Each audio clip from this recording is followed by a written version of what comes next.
What's up, y'all? It's your girl, and I'm back for a late night chat with Chrissy.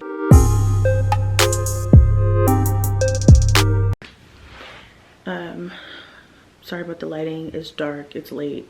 It's 10:22 right now, and I just don't feel like my eyes are burning from crying and being upset. And I just don't feel like a whole bunch of bright lights, so I'm just gonna use whatever light's coming out from my bathroom. Plus, I'm not trying to wake up the boys. So I have this chance to kind of come and vent. Now, I was thinking to myself while I was doing different things, and I've already cried, so I'm gonna try to keep my emotions intact for this video so I can get my point across. But I can't make any promises. I want to go ahead and put a disclaimer in this video and say I'm not perfect. I know people on social media are supposed to not have issues or whatever, and that's unrealistic. So I just ask that before you judge me, put yourself in my shoes, and just try to feel where I'm coming from when I say the things that I say in this video better.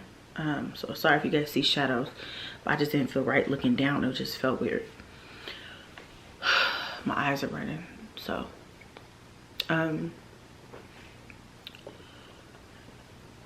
back in December, you guys know that I have been going through a custody battle with my son's father. It really stemmed from the fact that he did not want me to move, or he did not want our son to move out here to Las Vegas with me. He felt like that was going to, I guess, take him away from him permanently. That was never my motive. I've never been that type of baby's mother. I've never been that type of woman to try to purposely uproot my family or my children just out of spite. That's not who I am. Let me put that disclaimer out there before anybody who doesn't know me watches this video. I am not that woman. I've never been that woman. I will never be that woman. But I saw an opportunity for better growth, to be more financially stable, to make more money and things like that. And so at the time, me and my husband, we decided that this was the move that we were going to make. I didn't know that moving out here was going to be such a huge deal or transition, or whatever you want to call it, as it is, or as it was. So I made that decision before. That's my mistake. Learn from my mistakes. Don't do that. I moved before I got any final word from the court. Naturally, the way that I am, I'm like, these are my kids. This is my son. He has always lived with me. His dad has always only seen him on the weekends, only had him overnight for maybe 1 or 2 nights max. He's never, lived with him or anything. So I have no reason to leave him behind. I'm going to still allow him to see him. We just need to, get settled and everything in our other state and come up with a viable plan. So I did file all the proper paperwork that I was supposed to file. Everything that I researched personally told me that as long as I file it no later than 30 days before I actually have to be gone, then I've done everything that I can do. I didn't find out until later that that's not really the way it works, but that's what the internet told me, and I thought I was doing things the right, proper way, based off of not having any, based off of not having an attorney. So I suggest right here and right now, if you're going through a custody battle, doesn't matter what the rhyme or reason is, or what everybody's situation is different, get an attorney. Don't wait. Don't think you can fight that case yourself. Don't try to walk in there with your truths. They don't give a fuck. Just get an attorney. So that was my mistake. I started this process by myself. I had before in the past looked for attorneys and realized they were outside of my price range. Again, let me stop and say I am not rich, okay?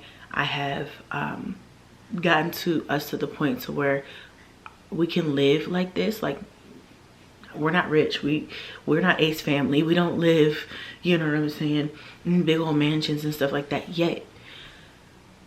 But I make enough for us to live without being homeless, or, you know, I make just enough for us to live. And then of course I get help from hubby and things like that, but it's not any glamorous amount of money. We have a big family. So what takes us to live a mediocre, you know, middle-class lifestyle might be a few thousand more a month than what it might take the average family, but that's really just keeping us right where you guys are. Right where everybody else is at. You see what I'm saying? I spent all my savings moving here, so I have no savings right now. I have just now started getting to myself to the point to where I'm starting to save more, and that's a whole nother video for another day. But I moved here. Okay, I filed the paperwork before I moved, 30 days before I moved. Of course, I did not have a court date by that time, but I did file the paperwork a month before I left. I notified his dad, everything like that. Like I said, I thought I did everything I was supposed to do. I've said this before in my other videos, but this is a brief description to catch people up, give you guys a refresher. I ended up going to court. I had to do all the preliminary hearings. In the span of 3 months, I flew back and forth between, I took a total of 18 trips. 8 times I flew out there, 8 times I flew home. It was a lot. It was a lot emotionally. It was a lot mentally. It was a lot. It was hard. I don't wish it on my worst enemy. Okay. All right. So I wasn't gonna cry. So I did all the work I was supposed to do. I went to all the preliminary hearings. I went to the mediations. Everything was a fail. We didn't agree on anything. He was unwilling to work with me on anything. I was very fair.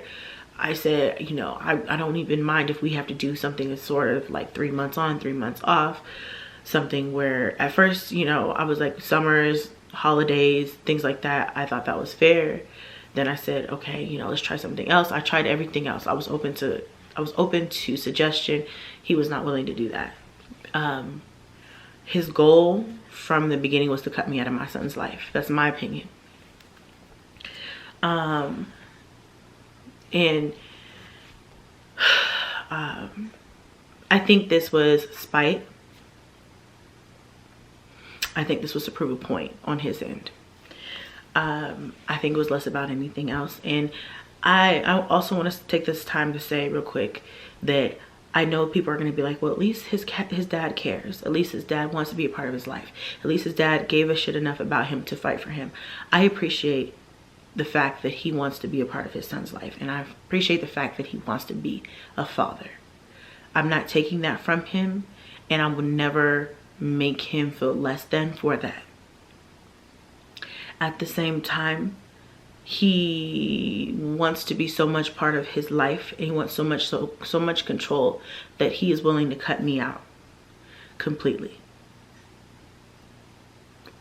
And that right there is where I lose respect for you. So let's go and talk about it a little further. Long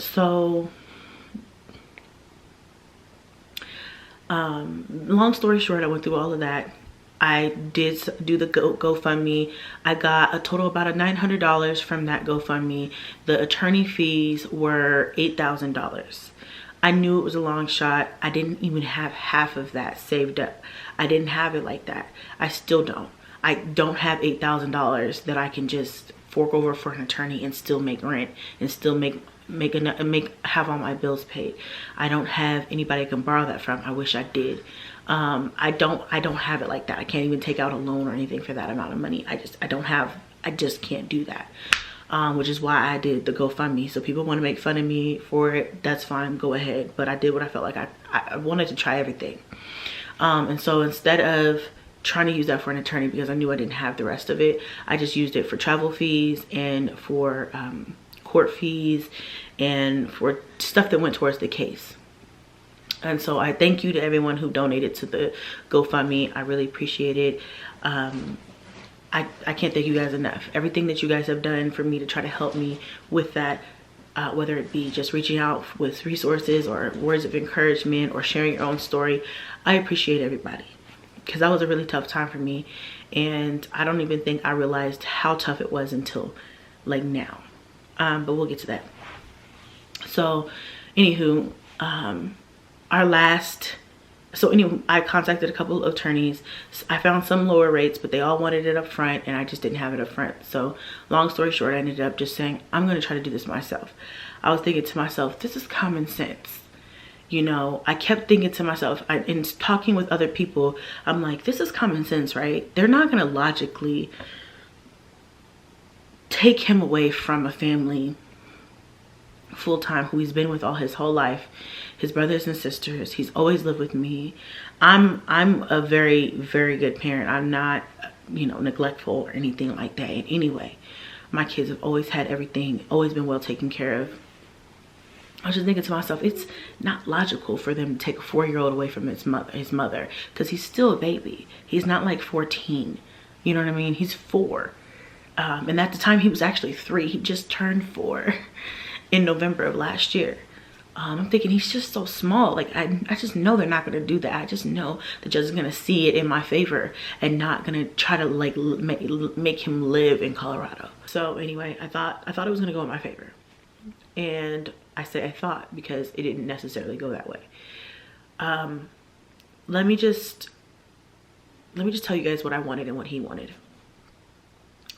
I wanted to, when we first went to court, our final court, our big court date, the one where we plead our cases to the judge. This was in December of last year. And I got up and I said, I want Cash to live with me. I want him to go to school in Nevada. I want his dad and me to split. Like, I want to do, you know, his dad to get all major holidays, Thanksgiving, Christmas, you know, 4th of July, fall break, whatever, summer breaks. And I want to split the cost of travel. I want me to pick him up and his dad to pick him up to go home, or however. I thought that was fair. I didn't know. You know, I didn't know whether it was something good to ask for or not, but I just thought, you know, this is fair, this is logical. This is what a lot of basic parenting plans, I feel like, look like. And his dad and his attorney got up and said, we want him to live with us full-time in Colorado. We want her to get holidays, which will be spent in Colorado, and any visits that she gets with him will be supervised.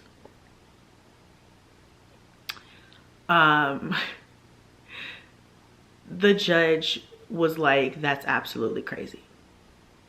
There's absolutely no way she's gonna have supervised visits. She doesn't, there's no need for that here.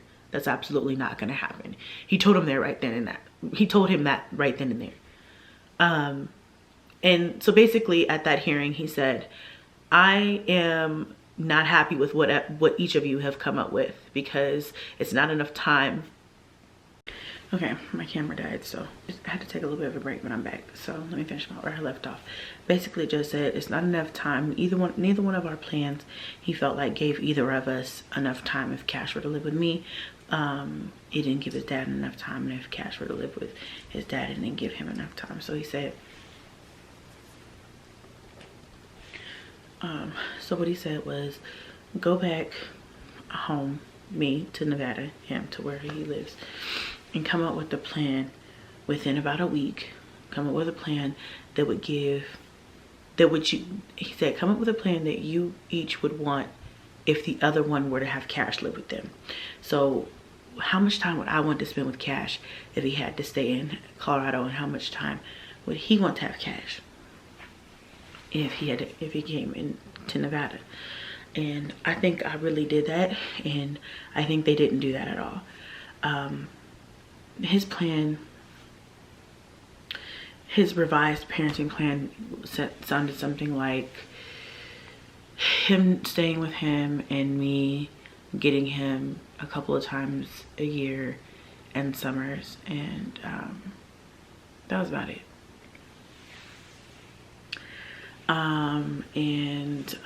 Mine was 3 months on, 3 months off. And because there's still a full, we had all of this year and most of next year before Cash even starts school, because he's the way his birthday falls. So I felt like 3 months on, 3 months off the next year and a half is fair, and then we could revise this in a year and a half.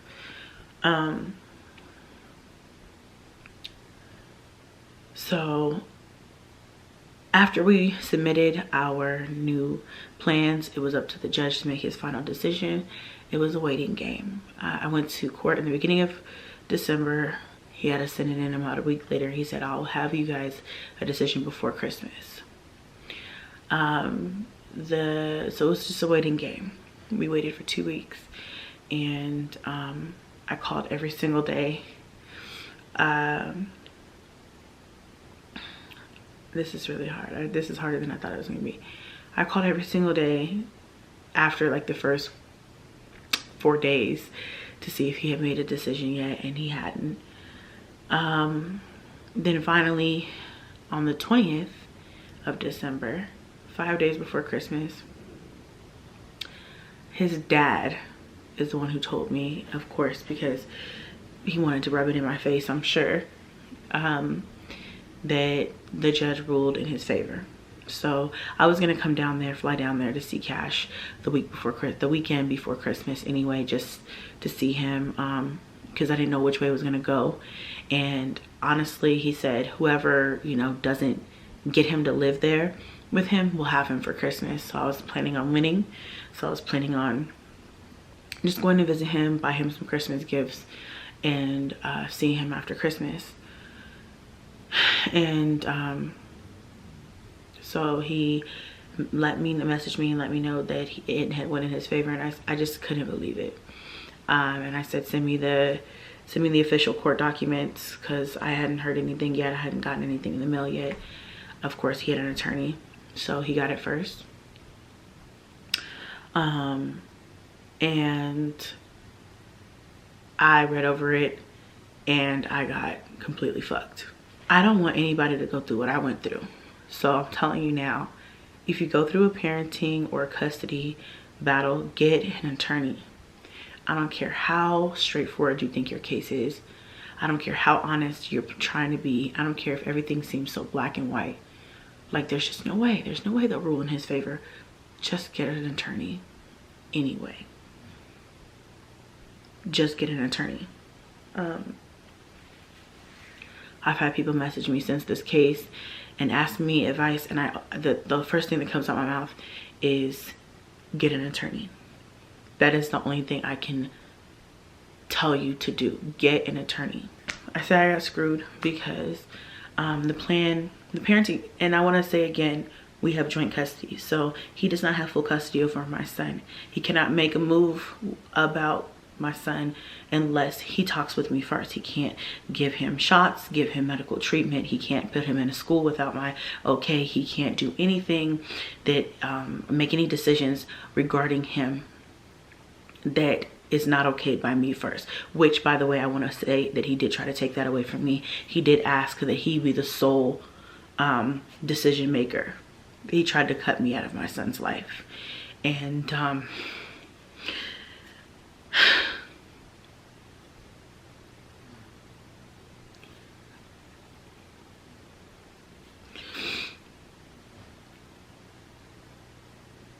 I know we've never, like, me and his dad have never gotten along since before I had Cash.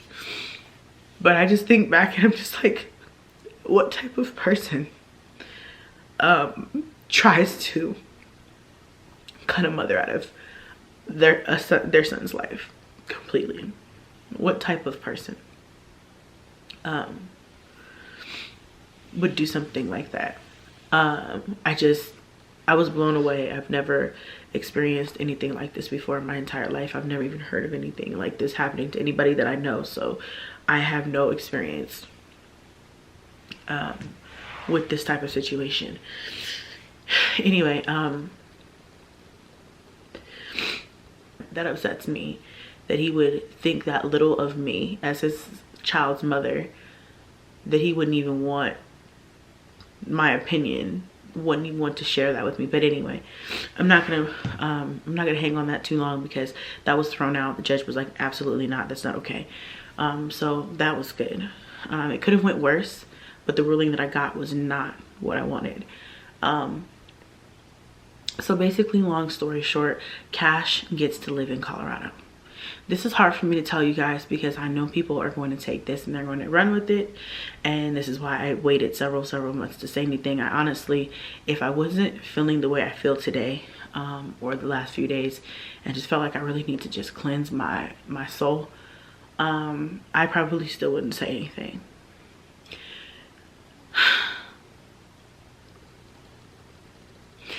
Everything I do is for them. It's for my babies.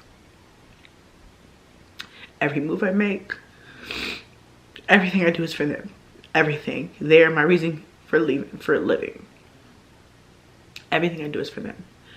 And so I don't want people to think that this happened because I wasn't doing something right, or because I have 8 kids, or because anything. I want you guys to understand that I can't stress this enough. There are many different types of custody or parenting setups, and this is just one of the ones that I happened to get, one of the hands I was having to be dealt. And it sucks, but I want you guys to understand, we still share joint custody over him. This is not something where he won full custody because I was doing something wrong. And I don't want to turn on YouTube one day and see somebody doing a video calling me a bad parent because my son's not here full time like I want him to be. So have a heart. Anyway, so the plan was basically, you know, like I said, he gets to live in Colorado. They put him on a school type plan, even though he's not school aged yet, which I guess they did that just for when he does start school. But it's really, I don't like it, because he's 2 years out from starting school almost. And it just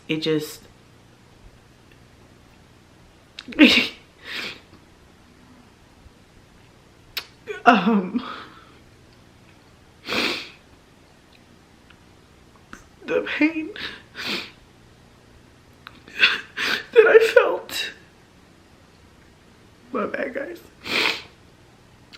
the pain that I felt when I read over this plan, I could have died. It felt like somebody stabbed me in my fucking heart.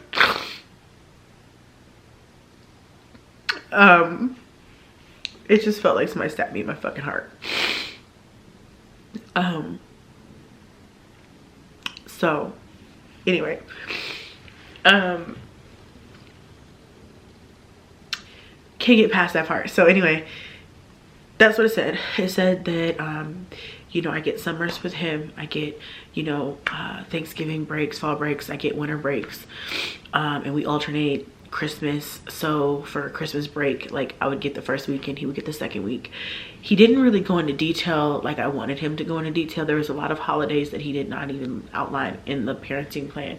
There's a lot of gaps in time where I can't bring him to Nevada, where I feel like I should be able to, but it did state that I was a fit parent. He thought I was a fit parent and everything like that. So I have to put that out there, because I just really don't need anybody telling me, trying to say that I wasn't a good mom to my son, because it's just me. I beat myself up enough for letting this happen, thinking I was doing something right, you know. And I still feel like this was a good move. We're living better than we were in Colorado. But, you know, I beat myself up about it every day. So, anyway.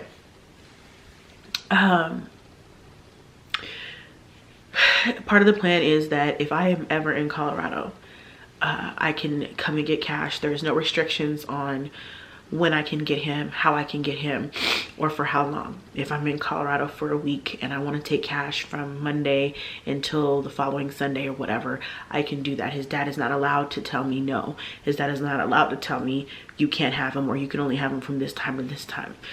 And the plan just says, you know, when he does start school, I have to, you know, be willing to pick him up and drop him off from school or work around his school schedule or whatever. But he's not in school. So for right now, if I go to Colorado for a month and I want to have him for 2 weeks, his dad can't technically tell me no. He cannot restrict the time that I spend with Cash in Colorado. And so I guess that's nice, but I don't live in Colorado. And so I'm not going to ever probably be in Colorado for a week or 2 weeks or a month at a time. So no, it's not a restriction, but yes, it's a restriction. It's nice to know that his dad can't tell me no and can't say, no, you can't come get him, or no, you can't have him from this time to this time, because legally he can't restrict me, but it's still restricting because I don't live there, and so I don't travel there unless it's to pick him up for a vacation or a visit here. So that's that. As far as decision making, like I said, he can't make a decision about him without my say so. If I say no, the answer is no, or we have to go back to court. He doesn't get to make that decision until we go back to court. He doesn't get to do anything without my say so. So I'm grateful that that part was in my favor, because he, like I said, he was asking for it to be otherwise. I don't know. I don't know. I was I was devastated when I found out. So I don't even know how to process it right now. It's just, I still feel like I chose to not be depressed, because I felt myself getting depressed back in December. And I said, you know what? This is temporary. I'm going to fight this. I don't have to leave it this way. I'm going to fight this. I'm going to work my ass off. I'm going to save this money, and I'm going to make sure that my son gets to live here. I'm trying to make this not so long, but this might be a long video. So I just, every time that Cash comes home and he says, I don't want to go back, it hurts, because you don't want to tell your son that, you know, you don't have a choice, you know, you have to. So I try to be nice about it, and I'm just like, well, honey, don't worry, you'll come back. You're gonna come right back soon, but your dad wants to spend some time with you too. It's hard. It's hard. Like I said, I wouldn't wish it on my worst enemy. I just, you know, I'm sad. I'm supposed to have him for Mother's Day, but the way our schedule kind of worked out, I'm going to pick him up in a couple of weeks for summer, and I'll have him all summer long until August. So that is a blessing. I'm grateful for that. And while I have him, I'm gonna just spend as much, you know, time having fun and things like that, and not making him feel like we're on a time schedule. And meanwhile, in the background, I'm gonna be working my ass off to make sure that I can file these papers. Battery keeps dying, so I need to kind of wrap this up. But basically, long story short, every time my baby tells me he wants to come home and I can't tell him to come home right now, it kills me. So lately I've been feeling really down, because, you know, that, and Mother's Day is this Sunday, and this is our first Mother's Day apart, and I'm really having a hard time. I didn't think it was gonna hit me like this. I just knew I was gonna be okay. And I'm just really down and sad. I'm his mom, so I don't want to envision him spending time with anybody else for Mother's Day. But like I said, the way it works out for us, it just makes better sense for me to just make the one trip out in June, rather than just a weekend trip, or, you know, whatever. So sacrifices have to be made, and adjustments have to be made to make this work for now, but I'm sad. So I've chosen, like I said, I did a live earlier today and I said I choose to be positive. And so I do that, and mostly for the other kids, because they don't need to see mommy upset and sad and crying and depressed, because they're still here. I don't want them to feel bad because, you know, I don't want them to feel bad that I feel bad. And I don't want them to start feeling bad that Cash is not here. And I know they feel a certain type of way. I know they do miss him a whole bunch, but I don't want them to get depressed or be down. So I try to stay normal around the kids, but I am inside, my heart is just hurting, and I just want my baby here all the time, or at least more frequently. I have cheered myself up with the thought that, okay, when he in a couple of weeks, he will be here for a few months. It won't just be this back and forth every other month, this and every you know, it won't be all of that. I'll have him for a few solid months, so I won't have to really hurt as bad. But like I said, guys, I'm just gonna do what I can to make this situation change. I don't believe that it has to be this way forever. I feel like that for right now it has to be this way. But like I said, I'm working towards, I have two attorneys that I really like. One's more expensive and one's not as expensive, but the more expensive attorney is one that I really would like to get. But he's almost $10,000, and I would rather get this handled sooner rather than later. Let me just say, this is not to bash anybody. Even though I have my feelings towards his father, I don't feel like, you know, I do have my feelings towards his father. I have my resentments and things like that. I'm grateful for certain things in this situation. I'm grateful to know that I'm grateful that my son is safe as far as I'm concerned, and healthy as far as I'm concerned. And I'm grateful that the things that were asked for on the other side were not granted 100%. A part of me is just not here. And I'm trying to not ignore it, but trying to like get past it, to stay positive so I don't fall into a depression or anything like that, because I can't change it. It's already done. The only thing I can do, I can't change what's been done. I can change what's going to happen next in the future. And so that's what I need to focus on. And like I said in my live stream earlier, if I get down and out, I can't focus on the future. I can only focus on the right now, and the right now isn't going to change with me being down and out, if that makes sense. So I've got to stay strong. But I'm on the inside, I'm hurting. My heart aches bad. I want my son. And he wants to be home too. He has to come home all the time. And that hurts. That's hard. But anyway, I love you guys. I thank you so much for everybody who is supportive of me. Just in case you're wondering, Hustle Game is tight, tough right now, so I'm gonna be working both channels. If you want to support your girl, you could do so by ordering some merch down below. The link's down below. The merch shelf should be down there as well. There's different ways that you can help support. Just send some words of encouragement. Pray. Just pray for me. Pray for my strength. Pray for my mental clarity. And just pray that Cash will be able to come home and live here sooner rather than later. So, okay guys, I love you guys. Thank you so much for rocking with your girl. If you made it to the end of this vlog, you are the real MVP. And I will see you guys next vlog.